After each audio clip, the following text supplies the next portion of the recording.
Hello students, welcome Nishans digital platform.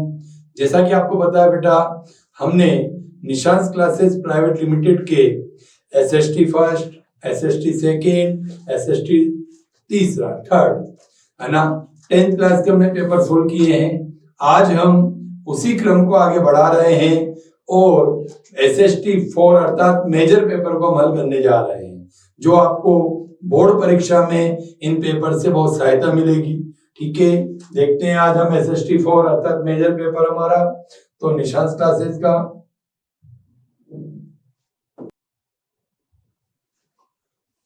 दिए गए 4 संभावित विकल्पों में से सही विकल्प का अपना उत्तर चुनना है और उत्तर पुस्तिका में लिखना है। ये हमारे पेपर का क्रम था बेटा। पहला क्वेश्चन देखिएगा, जर्मेनिया किस राष्ट्र की रूपक बन गई थी? इसके नाम से पता लग रहा है, जर्मेनिया अर्थात जर्मन की, ठीक है ना, अर्थात जर्मन की नारी रूपक बन गई थी।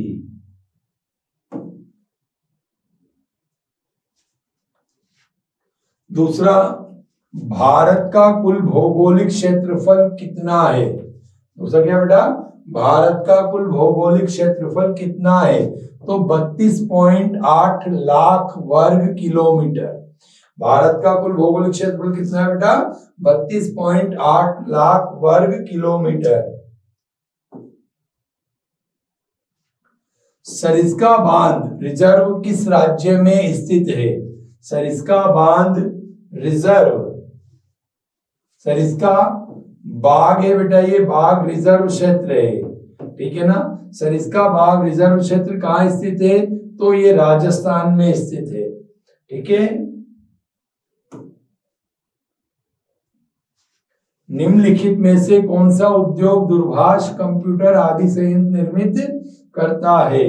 तो निम्नलिखित में से कौन सा बेटा दूरभाष बनाता है, कंप्यूटर बनाता है, ठीक है ना, इन उद्योगों की स्थापना करता, बनाने का काम करता है? तो इलेक्ट्रॉनिक उद्योग। आंसर क्या जाएगा हमारा? इलेक्ट्रॉनिक उद्योग। अगला, सीमा सड़क संगठन कब बनाया गया? तो सीमा सड़क संगठन 1960 में बनाया गया।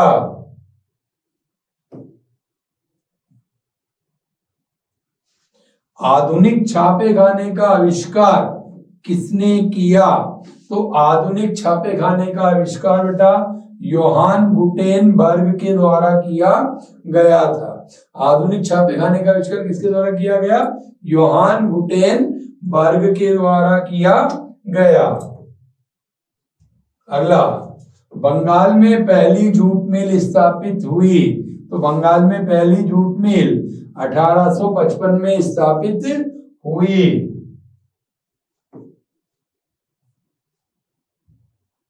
अगला, समूह 77 जिसको हम G77 में कौन से देश संगठित है? तो समूह 77 बेटा विकासशील देशों का एक समूह है। तो किसका समूह है? विकासशील देशों का एक समूह है।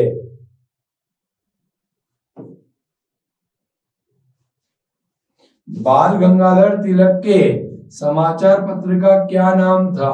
तो बाल गंगाधर तिलक के समाचार पत्र का नाम केसरी था।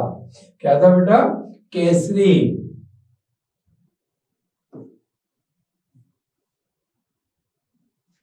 यूरोपीय संघ का मुख्यालय चुना गया। तो यूरोपीय संघ का मुख्यालय ब्रुसेल्स को चुना गया।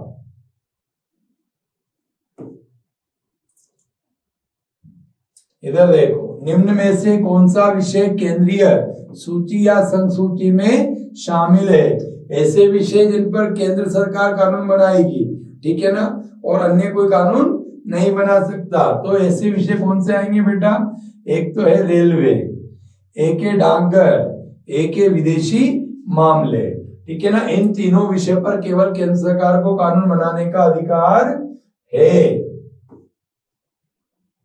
अगला, निम्न में से किन देशों में सार्वजनिक जीवन में महिलाओं की भागीदारी का जीवन स्तर सबसे ऊंचा है? सार्वजनिक जीवन की बात कर रहे हैं तो इसमें आएगा एशिया में, ठीक है ना।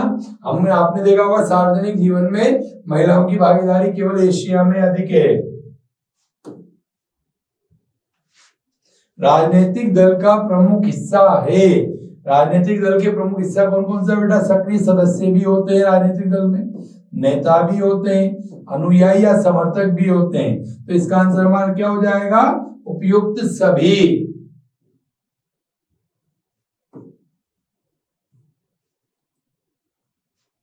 निम्नलिखित में से कौन सा लोकतंत्र का परिमाण है या लोकतंत्र का परिणाम है? तो राजनीतिक समानता भी होती है लोकतंत्र में, आर्थिक न्याय भी होता है और सामाजिक न्याय भी होता है। तो इसका आंसर क्या हो जाएगा हमारा? उपयुक्त सभी।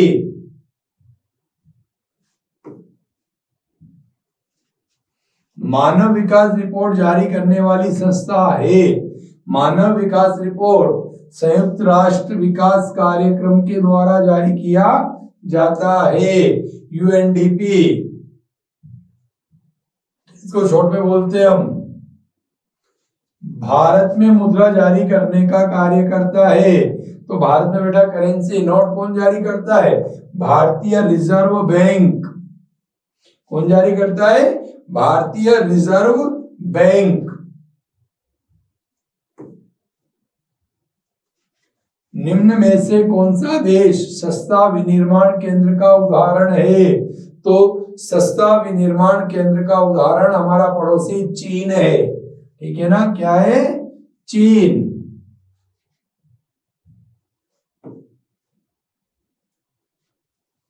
उपभोक्ता का कर्तव्य है। जब उपभोक्ता बेटा बाजार में वस्तु खरीदने जाता है तो उसका क्या कर्तव्य बनता है? तो पहला, वस्तु की गुणवत्ता की जांच करना उसका कर्तव्य है कि जो वस्तु वो खरीद रहा है वो अच्छी है या नहीं है, गुणवत्तापूर्ण है या नहीं है। दूसरा, उत्पादित तिथि की जांच करना, अर्थात ऐसी वस्तु जिसको खरीद रहा वो कब बनाई गई थी इसके बारे में भी जानकारी होना चाहिए। तीसरा, अधिकतम खुदरा मूल्य की जांच करना, अर्थात एमआरपी देखना। तो तीनों आंसर है, इसलिए इसका आंसर क्या हो जाएगा? उपयुक्त सभी। तीनों पॉइंट आंसर क्या है? राइट है। तो आंसर क्या हो जाएगा बेटा? उपयुक्त सभी। अगला देखो, रिक्त स्थानों की पूर्ति कीजिए। United kingdom of great Britain का गठन 1707 में हुआ था। ठीक है ना? कब हुआ था? 1707 में, एक्ट ऑफ यूनियन के अंतर्गत। दूसरा, भारत विश्व का दूसरा सर्वाधिक सड़क जाल वाला देश है। तीसरा, व्यक्ति की गरिमा और आजादी, व्यक्ति की गरिमा और आजादी के मामले में लोकतांत्रिक शासन व्यवस्था किसी भी अन्य शासन प्रणाली से काफी आगे है, क्योंकि लोकतांत्रिक व्यवस्था में व्यक्ति की गरिमा और आजादी का ध्यान रखा जाता है। प्राथमिक, द्वितीयक और तृतीयक क्षेत्र की गतिविधियां आपस में परस्पर निर्भर है। ठीक है ना? ये गतिविधियां क्या है? परस्पर निर्भर है, आपस में एक दूसरे से जुड़ी हुई है। प्राथमिक क्षेत्र द्वितीय क्षेत्र को कच्चा माल प्रदान करता है। ठीक है ना? तृतीय क्षेत्र द्वितीय क्षेत्र और प्राथमिक क्षेत्र के विकास में सहायता करता है। तो आपस में तीनों क्या है? जुड़े हुए हैं। बहुराष्ट्रीय कंपनियों द्वारा किए गए निवेश को विदेशी निवेश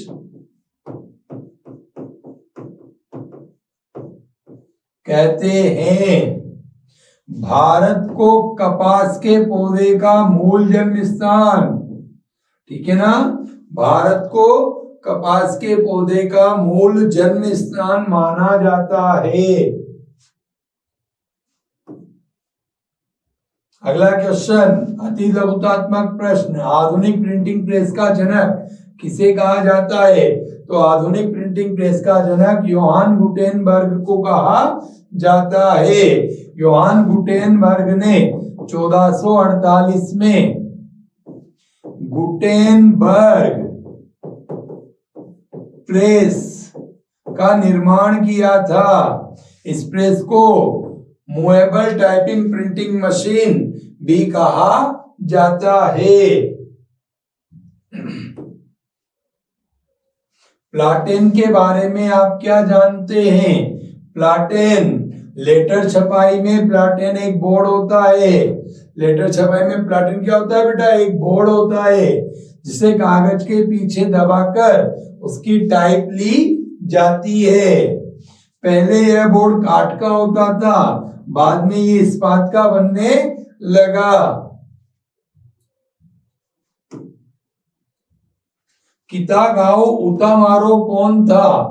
कितागाओ उतामारो जापानी कलाकार या चित्रकार, दोनों लिख सकते हैं हम, ठीक है ना? जापानी कलाकार या चित्रकार था। उसका जन्म 1753 में एदो में हुआ था।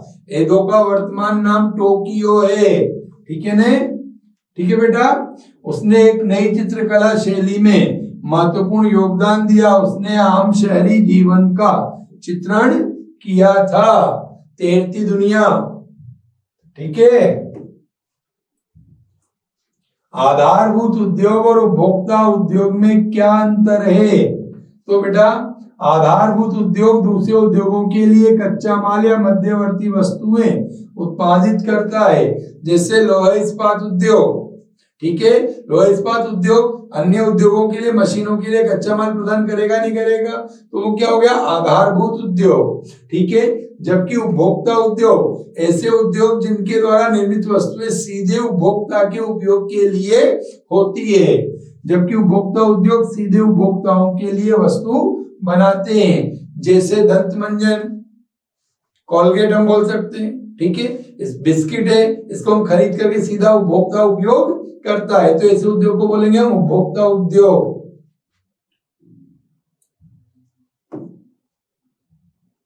वनों से प्राप्त होने वाली दो वस्तुओं के नाम बताइए। इमारती लकड़ी, गोंद, ठीक है ना। हमारे को प्राप्त होते हैं फल फूल वगैरह सब।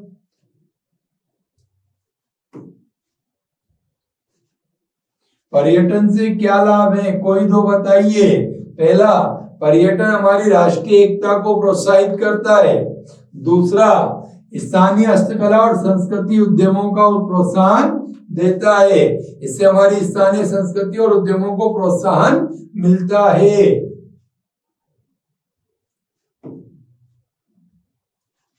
सरकार के अलग अलग अंग कौन कौन से हैं? तो सरकार के अलग अलग अंग में बेटा एक तो विधायिका है, कार्यपालिका है और न्यायपालिका है। पहला, दूसरा और तीसरा, ठीक है। सरकार के अलग अलग कौन कौन से? विधायिका, कार्यपालिका और न्यायपालिका। 2019 के लोकसभा चुनाव में महिला सांसदों की संख्या का प्रतिशत कितना था? अब तक सबसे ज्यादा 14.36%। कितना है बेटा? 14.36% महिला सांसद थी, जो अब तक का सबसे ज्यादा है। लोकतांत्रिक राजनीति किसे कहते हैं? लोकतांत्रिक राजनीति वह होती है जिसमें नियमित कालीन चुनाव हो, जिसका एक औपचारिक संविधान हो तथा नागरिकों को उनके अधिकारों की गारंटी हो, ठीक है। लोकतांत्रिक राजनीति किसे कहते हैं? जिसमें नियमित कालीन क्या हो? चुनाव हो, जिसका एक औपचारिक संविधान हो, ठीक है, जो नागरिकों को अधिकारों की गारंटी देता हो। ऐसी राजनीति को हम क्या बोलते हैं? लोकतांत्रिक राजनीति। बैंक चेक क्या है? ठीक है ना। बैंक चेक क्या है? चेक एक ऐसा कागज है जो बैंकों को किसी व्यक्ति के खाते से चेक पर लिखे नाम के व्यक्ति को रकम का भुगतान करने का आदेश देता है, ठीक है ना। चेक क्या है? चेक ऐसा कागज है जो बैंक को चेक पर लिखे नाम के व्यक्ति को भुगतान करने का आदेश देता है। आदेश किसको देता है? बैंक को। किस व्यक्ति को भुगतान करना है? जिसका नाम चेक पर लिखा हुआ है, ठीक है। अगला, व्यापार अवरोधक से क्या अभिप्राय है? व्यापार अवरोधक सरकार द्वारा लगाए जाने वाले वह प्रतिबंध है जिससे विदेशी व्यापार को नियमित करते हैं, ठीक है ना, नियंत्रित करते हैं, ठीक है ना। व्यापार अवरोधक सरकार द्वारा विदेशी व्यापार पर लगाए गए प्रतिरोध हैं, रोक है, ठीक है ना। अगला क्वेश्चन, सूचना पाने का अधिकार क्या है? तो सूचना पाने के अधिकार की बात करें बेटा तो अक्टूबर 2005 में भारत सरकार द्वारा निर्मित कानून जिसके तहत देश के सभी नागरिकों को सरकारी विभागों के कार्यकलापों की समग्र सूचनाएं प्राप्त करने का अधिकार प्राप्त होता है, इसे ही हम RTI बोलते हैं, राइट टू इंफॉर्मेशन, ठीक है। सूचना पाने का अधिकार कब लागू किया गया? अक्टूबर 2005 में। इसके अंतर्गत क्या काम होता है बेटा? इसके अंतर्गत भारत में तो भारत का नागरिक, कोई भी नागरिक सरकारी विभागों से संपूर्ण जानकारी प्राप्त कर सकता है, केवल देश की सुरक्षा से संबंधित नहीं, ठीक है ना, बाकी सब जानकारी प्राप्त कर सकता है। अगला क्वेश्चन है हमारा खंड ब, ठीक है ना, रूढ़िवाद क्या है? तो रूढ़िवाद की बात करें बेटा 1815 के पश्चात यूरोप में विकसित नवीन रूढ़िवाद इस बात पर बल देता था कि राज्य और समाज की स्थापित पारंपरिक संस्थाएं जैसे राजतंत्र, चर्च, सामाजिक ऊंच नीच, संपत्ति और परिवार को बनाए रखना चाहिए। तो रूढ़िवाद का मतलब सीधी सीधी भाषा में बात करें पुरानी परंपराओं को वापस स्थापित करना, ठीक है ना। दूसरा 1815 में स्थापित रूढ़िवादी शासन व्यवस्थाएं निरंकुश थी। जो 1815 में स्थापित की गई थी बेटा रूढ़िवादी शासन व्यवस्था, वो क्या थी? निरंकुश थी। वे अपनी आलोचना और असहमति सहन नहीं करती थी, वो अपनी आलोचना को भी सहन नहीं करती थी और असहमति को भी सहन नहीं कर सकती थी, उसके आदेश जो है वो मानने पड़ते थे। चौथा, अधिकतर सरकारों ने सेंसरशिप के नियम बनाए जिसका उद्देश्य फ्रांसीसी क्रांति से संबंधित स्वतंत्रता, उदारवाद और मुक्ति के विचारों पर नियंत्रण लगाना था। अगला, आयात शुल्क क्या है? अगला क्वेश्चन क्या है बेटा हमारा? आयात शुल्क क्या है? तो प्रत्येक देश किसी न किसी वस्तु का आयात या निर्यात करता है। कोई सा भी देश ऐसा नहीं है बेटा जो आयात या निर्यात नहीं करता हो, क्योंकि संसाधनों का वितरण असमान है। कहीं पर संसाधन ज्यादा है तो कहीं पर संसाधन, किसी संसाधन की कमी है और कहीं पर किसी संसाधन की अधिकता है, ठीक है ना। जब किसी देश द्वारा दूसरे देश से कोई वस्तु मंगवाई जाती है, जब किसी देश द्वारा दूसरे देश से वस्तु मंगाई जाती है तो उस पर मंगवाने वाले देश द्वारा कुछ शुल्क लगाया जाता है, ठीक है ना। जिस देश ने मंगवाई है वो क्या करता है? उस पर शुल्क लगाएगा। इस प्रकार किसी दूसरे देश से आने वाली वस्तु पर वसूल किया जाने वाला शुल्क या टैक्स आयात शुल्क कहलाता है। दूसरे देश से जो वस्तु आती है उस पर जो टैक्स लगाया गया है उसी को क्या कहते हैं? आयात शुल्क। मानव द्वारा संसाधनों के अत्यधिक उपयोग से उत्पन्न समस्याओं को स्पष्ट कीजिए।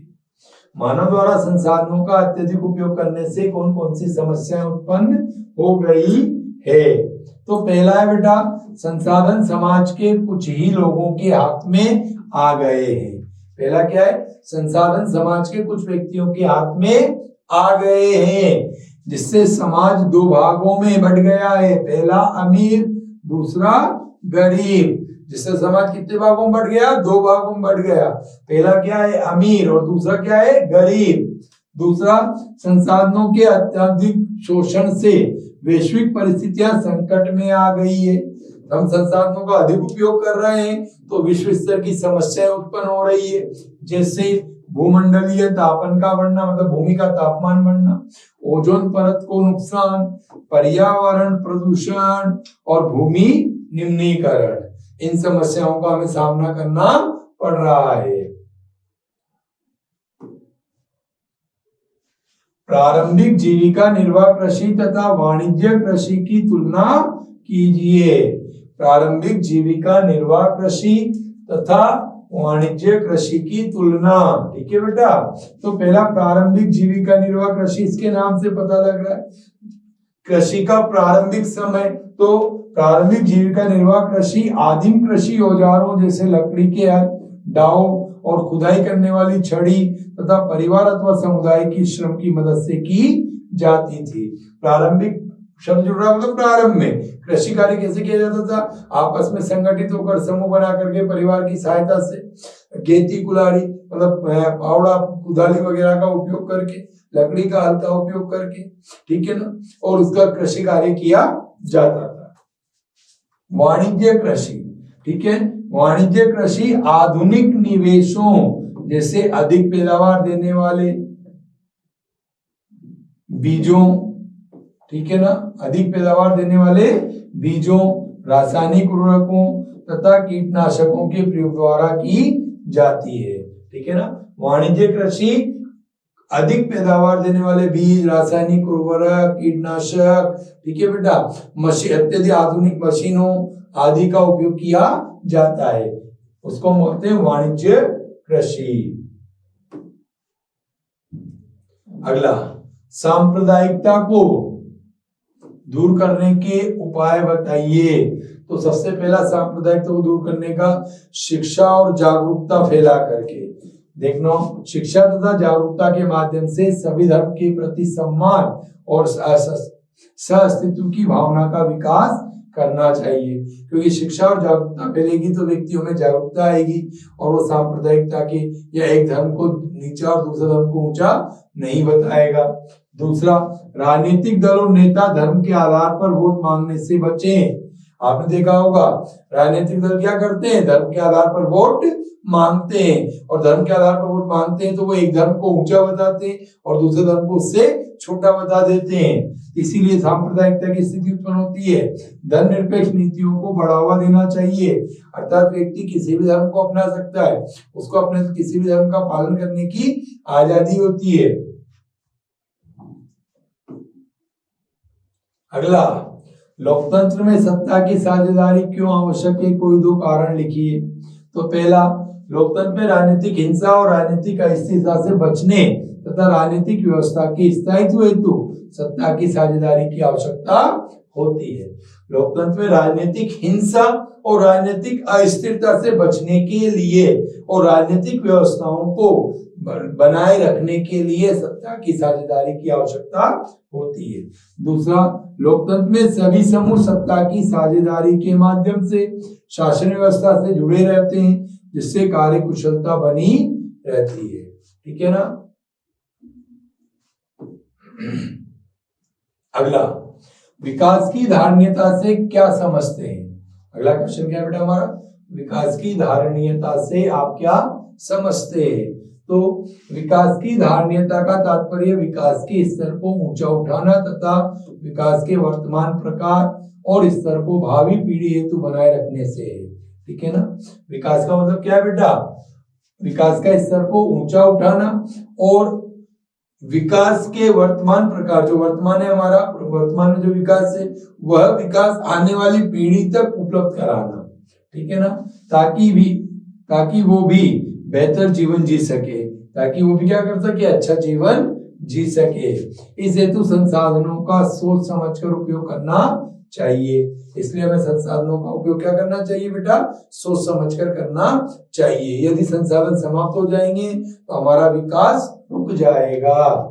विकास की धारणीयता से पर्यावरण संरक्षण एवं पारिस्थितिकी संतुलन को भी बल मिलता है। ठीक है ना, क्योंकि अगर संसाधनों का हम ज्यादा उपयोग करेंगे तो संसाधन समाप्ति होंगे और इसके अलावा पर्यावरणीय समस्याएं भी उत्पन्न होती है। आपके विचार से सार्वजनिक क्षेत्र क्यों आवश्यक है। ठीक है ना, सार्वजनिक क्षेत्र में सरकार बेटा सड़कों का निर्माण करती है, पुल बनाती है, रेलवे स्टेशन बनाती है, रेलवे बनाती है, बिजली बनाती है, बांध आदि का निर्माण करती है और ढांचागत विकास और सिंचाई के क्षेत्र में योगदान देती है। ये सारे के सारे काम सार्वजनिक क्षेत्र के द्वारा किए जाते हैं। सड़कें बनाना, पुल बनाना, रेलवे लाइन बिछाना, रेल की स्थापना करना, बिजली उत्पादन बढ़ाना, जल विद्युत उत्पादन बढ़ाना, ये सारे के सारे काम किसके हैं? सरकार के। ठीक है, ताकि क्षेत्र के व्यक्तियों का विकास हो सके।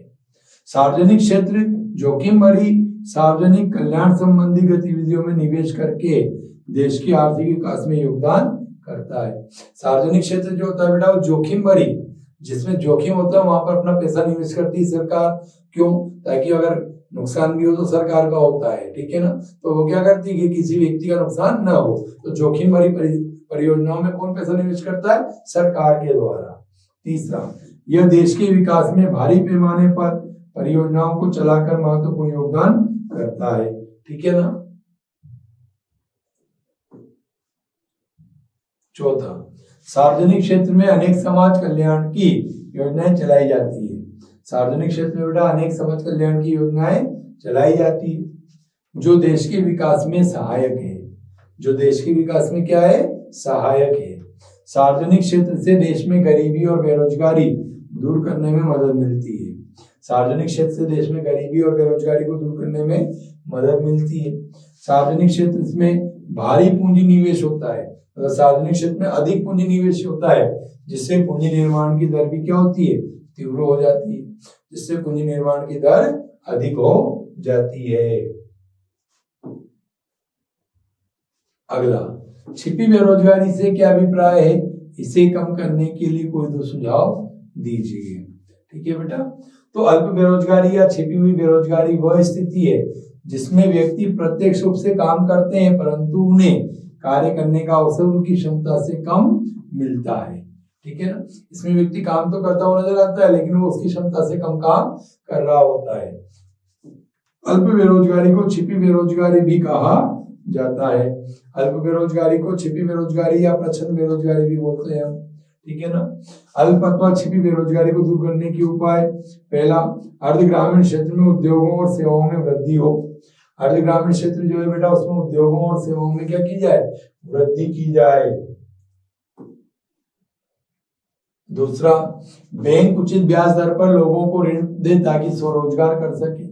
बैंक व्यक्तियों को उचित ब्याज दर पर क्या करे? ऋण प्रदान करे ताकि व्यक्ति स्वरोजगार के लिए प्रेरित हो सके। तीसरा, कृषि क्षेत्र में रोजगार के नए अवसरों में वृद्धि का प्रयास करना चाहिए। कृषि क्षेत्र में रोजगार में वृद्धि के लिए नए प्रयोग करना चाहिए, प्रयास करना चाहिए। किसानों के उत्पादन के भंडारण के लिए शीत भंडार गृह की व्यवस्था कराई जाए। किसानों के उत्पादन के भंडारण के लिए क्या की जाए? शीत भंडार गृह, ताकि उनके द्वारा उत्पादित वस्तु जल्दी खराब न हो सके। ग्रामीण क्षेत्र में रोजगार कार्यक्रम एवं योजनाओं का विस्तार किया जाना चाहिए। ग्रामीण क्षेत्र में रोजगार कार्यक्रम जैसी योजनाओं का क्या किया जाना चाहिए? विस्तार किया जाना चाहिए।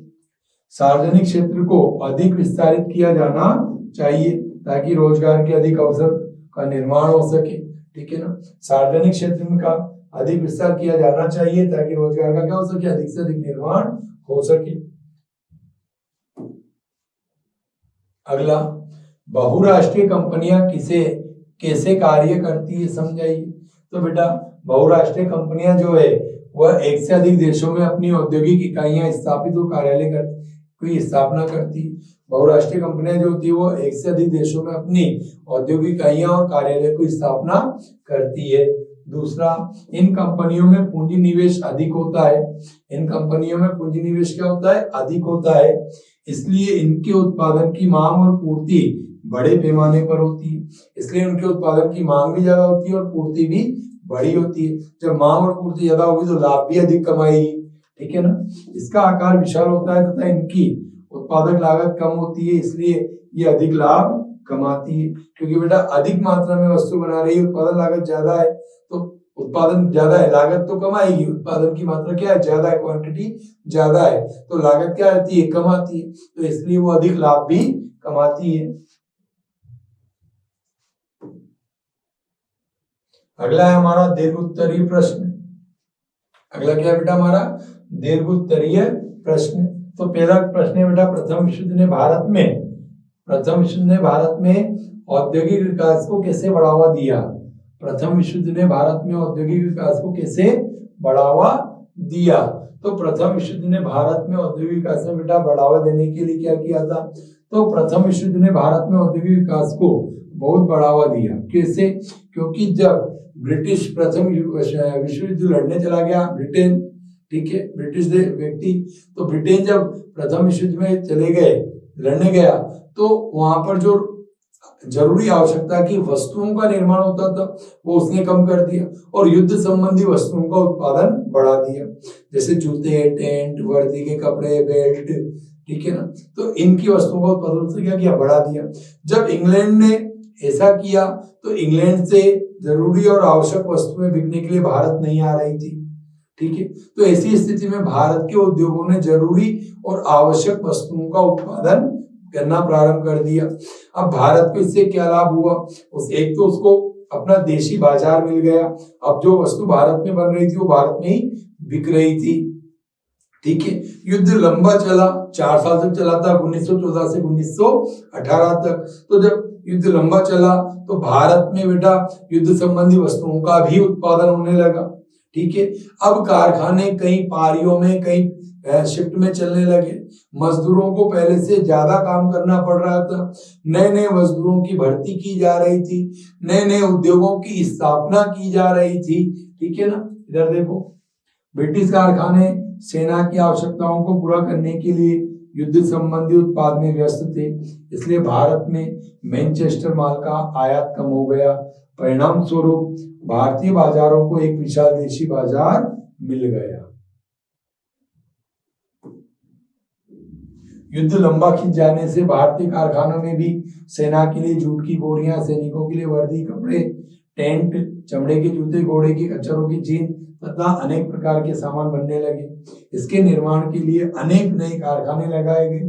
पुराने कारखाने कई पारियों में चलने लगे। कारखानों में मजदूरों को बड़ी संख्या में काम पर रखा गया और प्रत्येक को पहले से अधिक समय तक काम करना पड़ता था।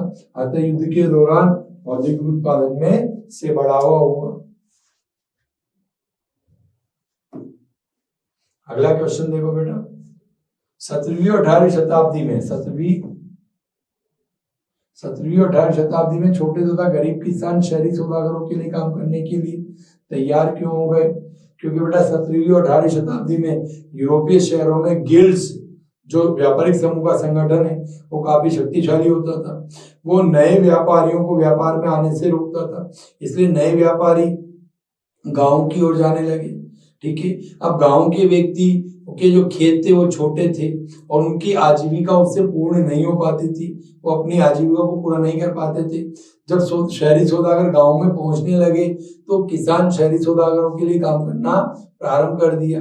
क्यों? क्योंकि अब वो गांव में रह करके किसान क्या कर सकते थे बेटा? वो अपने खेतों की देखभाल कर सकते थे, पशुओं को देखभाल कर सकते थे, चरा सकते थे और गांव में रहकर ही वो वस्तु का उत्पादन करते थे। इस कार्य में परिवार के सदस्य भी उनका हाथ बटा दिया करते थे। ऐसा करने से उनकी आय में वृद्धि होने लगी थी, ठीक है ना। इधर देखो, 17वीं और 18वीं शताब्दी में खुले खेत समाप्त होते जा रहे थे और कॉमन्स की बाड़ाबंदी की जा रही थी। अतः जब अब तक अपनी रोजी रोटी के लिए साझा जमीनों से जलावन की लकड़ी, सब्जियां, भूसा, चारा आदि बिनकर काम चलाने वाले छोटे और गरीब किसानों को आय के लिए स्रोत ढूंढने पड़े थे।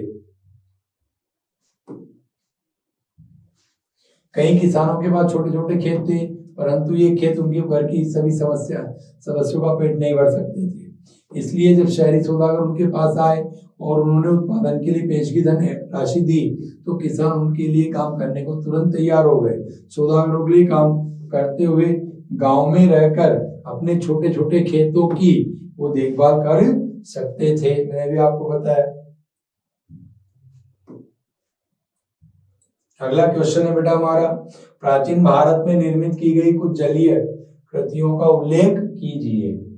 तो प्राचीन भारत में निर्मित की गई जलीय कृतियों का उल्लेख की बात करें हम तो पहला, देश में ईसा से 1 शताब्दी पूर्व इलाहाबाद के नजदीक श्रृंगवेरा नामक स्थान पर गंगा नदी की बाढ़ के जल को संरक्षित करके एक उत्कृष्ट जल संग्रहण तंत्र बनाया गया था, ठीक है ना, ईसा मसीह के जन्म से भी 100 वर्ष पहले।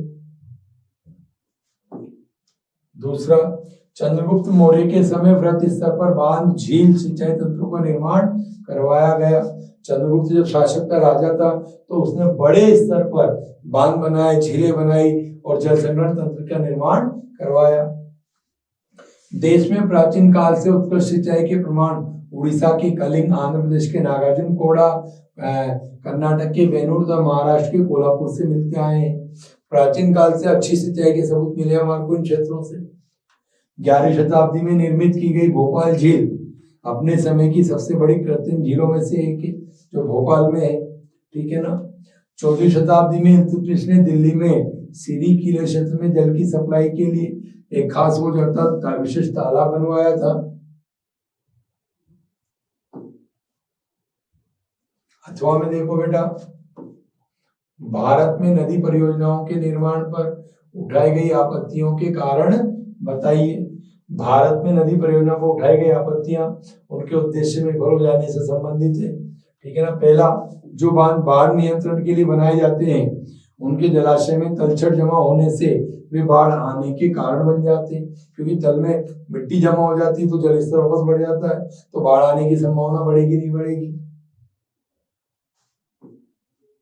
दूसरा, बांधों के जलाशय में तलछट जमा हो जाने के कारण भूमि निम्नीकरण की समस्या बन जाती है। तीसरा, बहुउद्देशीय योजनाओं के कारण भूकंप आने की संभावना बढ़ जाती है, ठीक है ना। चौथा, अत्यधिक जल उपयोग से जल जनित बीमारियां, फसलों में कीटाणु जनित बीमारियां, प्रदूषक में वृद्धि हो जाती है। इसके अलावा बांध बनाने से नदियों का प्राकृतिक बहाव अवरुद्ध हो जाता है, जिससे तलछट बहाव कम हो जाता है। इससे नदी का जल तल अधिक चट्टानी हो जाता है और नदी जलीय जीव आवासों में भोजन की कमी हो जाती है। बांध नदियों को टुकड़ों में बांट देते हैं, जिससे विशेषकर अंडे देने वाली ऋतु में जलीय जीवों का नदियों में स्थानांतरण रुक जाता है।